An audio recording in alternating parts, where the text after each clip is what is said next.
أنصت لابن القيم رحمه الله وهو يصف هذا المشهد العظيم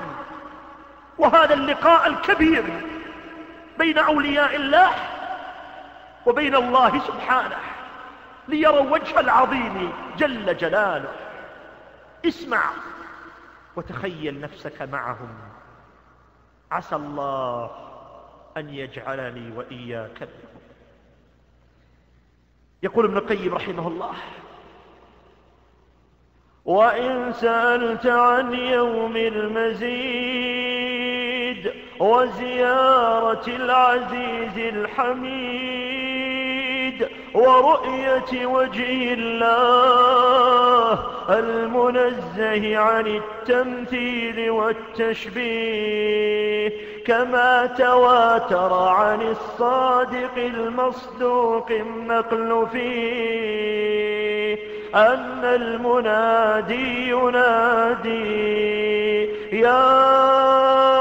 أهل الجنة إن ربكم تبارك وتعالى يستزيركم، فحي على زيارته، فيقولون سمعا وطاعة، وينهضون إلى الزيارة مبادرين، فإذا بالمجائب قد أعدت لهم، فيستوون على ظهورها مسرعين، حتى إذا انتهوا إلى الوادي الأفيح الذي جعل لهم موعدا وجمعوا هناك، فلم يغادر الداعي منهم أحدا،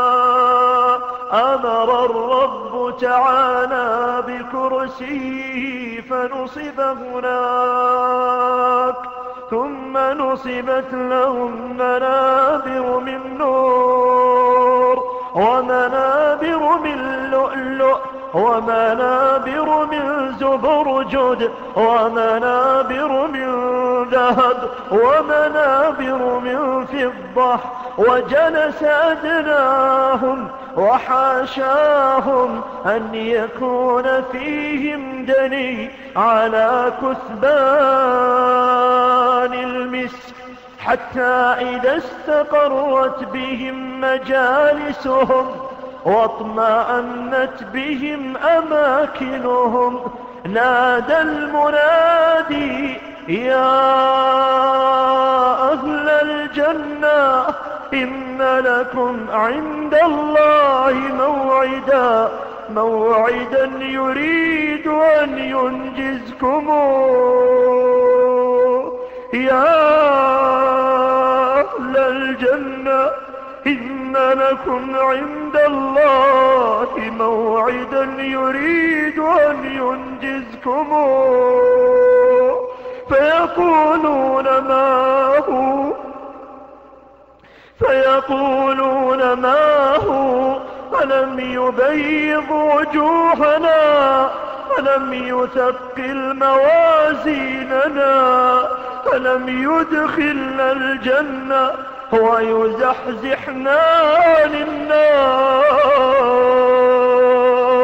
فبينما هم كذلك إذ سطع لهم نور أشرقت له الجنة، فرفعوا رؤوسهم فإذا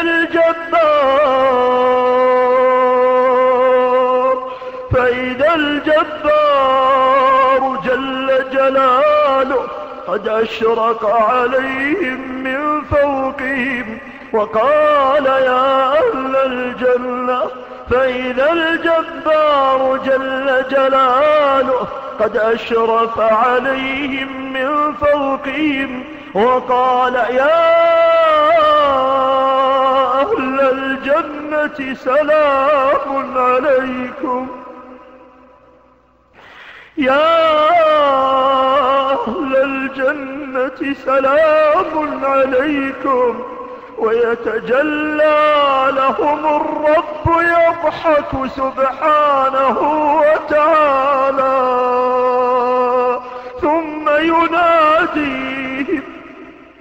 ثم ينادي أين عبادي، أين عبادي الذين أطاعوني بالغيب ولم يروني، أين عبادي، أين عبادي الذين أطاعوني بالغيب ولم يروني.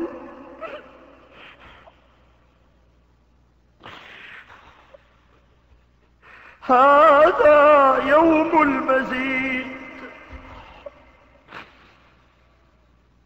هذا يوم المزيد، فيجتمعون على كلمة واحدة أن قد رضينا فارض عنا، هل قد رضينا فارض عنا.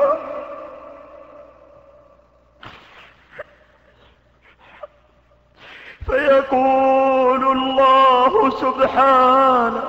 يا أهل الجنة